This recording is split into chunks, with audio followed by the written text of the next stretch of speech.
Now, I know we're 17 days into the month, but March is not officially March until the madness starts, and it started just after midnight last night. That shot dropped, and then it was officially the first Thursday of March Madness, and it had the loosest coach in America looking to get even looser on a flight to San Diego. What are my thoughts on Alabama? My thought is I better get some Irish whiskey on that flight. What are my thoughts on the Crimson Tide? My thought is I'm about to get my drink on. How do we match up with Nate Oates and the crew? I'm about to match up with Jameson and Bushmills. Baby! How do you not love Mike Bray? How do you not love this guy? That is one of the all-time great post-game interviews. There's no coach speak in there. No, shucks, we got lucky. That was a hell yes. You better get me my drink, baby. If you made a list of the coaches that you would love to have a beer with, or maybe something stronger than that, and you don't have Mike Bray right near the top of that list, you are wrong, baby. You better apologize. And the way that ended, that sounded like John Rothstein was interviewing a fan who ran onto the court instead of a head coach who's got nearly 600 career wins to his name. Happy March Madness, baby! It is officially here. Lots of good matchups, too. You've got Michigan and the face snatcher starting things off against Colorado State in an 11-6 matchup in just a matter of moments. That's going to be followed up by the tip-off of South Dakota State and Providence. That's the 13-4 matchup that literally everybody's talking about.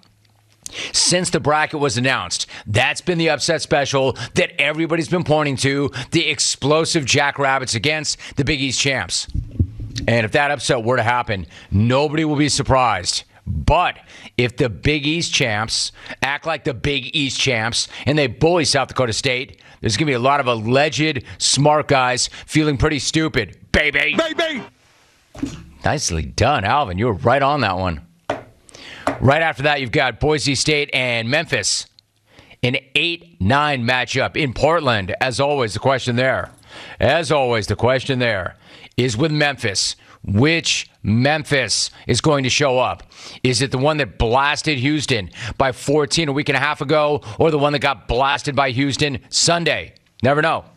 Then you got my guy, Robert Jones, Norfolk State, going up against the defending champs, Baylor, in a 16-1 matchup. The only thing better than hearing Robert Jones talk about his playing days would be seeing his players pull off an upset for the ages. And then you've got Shaka Smart, leading Marquette back to the tourney in his first season, taking on Hubert Davis and Carolina in his first season. On top of all of that, Richmond, Iowa, another 12-5 matchup. How you feeling about that one? Is that the 12 over the 5 that you're going to take? Because you know every single year it seems to happen, right?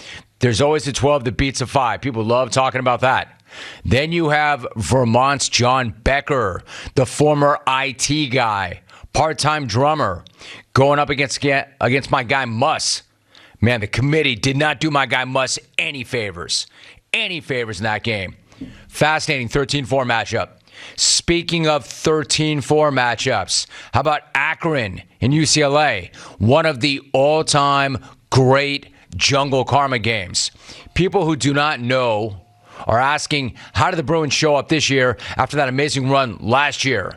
People who do know and do understand are asking, how does the karma break down in that one, since John Gross and Martin Jarmond were both on the show yesterday? And yes, of course, I am aware that the Jungle's favorite team right now is playing today. The Lancers are taking on the Vols. And yes, the Lancers represent the amazing program and university that is Longwood. And yes, wait for this, the big head and I will be all over the Longwood matchup. Yeah, I said it. Yeah, we will. Ain't that so, Beeve? Right, butthead?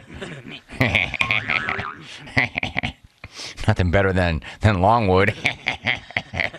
Anyway, nothing better than today. Nothing. Hit me up on Twitter. I want to see your pics of your setup. I'll retweet any good ones. I'd love to see it. Let's get it. It's here. It's the best day of the year. Happy March Madness, baby!